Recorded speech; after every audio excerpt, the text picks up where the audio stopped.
घोटकी मोहतसिब आला सिंध घोटकी जे regional director फज़ल मोहम्मद शेख चयो आहे त मोहतसिब आला सिंध जो इदारो अवाम जा मसला हल करण लाइ जाखुड़ी रहियो आहे। शेयरनि खे घुरिजे त सरकारी इदारनि ख़िलाफ़ पंहिंजी शिकायतूं खणी अचनि, खेनि तकिड़ो ऐं मुफ़्त इंसाफ़ फराहम कयो वेंदो। अहिड़नि ख़्यालनि जो इज़हार हुन government girls lower secondary school Rahmwali Ghotki जे दौरे दौरान कयो। इन मौक़े ते हुन सेमिनार खे ख़िताब कंदे चयो त मोहतसिब आला सिंध जे हिदायतुनि मूजिबि अवाम में सुजागी पैदा कई पई वञे त मोहतसिब आला सिंध तकिड़ो मुफ़्त ऐं बग़ैर वकील जे इंसाफ़ फराहम कंदड़ इदारो आहे जेको आम माण्हुनि जी शिकायतुनि जो अज़ालो करण लाइ जाखुड़े पियो।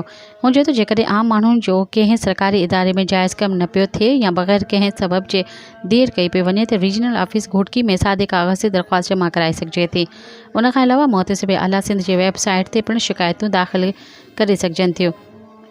हुन वधीक ॻाल्हाईंदे चयो त अॼु जा शागिर्द मुस्तक़बिल जा मेमार आहिनि। उन करे शागिर्दनि खे घुरिजे त तालीम जे मैदान में ख़िदमत जे जज़्बे सां अॻिते वधनि ऐं मुस्तक़बिल हिन क़ौम ऐं मुल्क जो नालो रोशन कनि। सब्सक्राइब कयो अवामी न्यूज़ HD खे ऐं ताज़ा तरीन ख़बरुनि लाइ ॾिसंदा रहो अवामी न्यूज़ HD।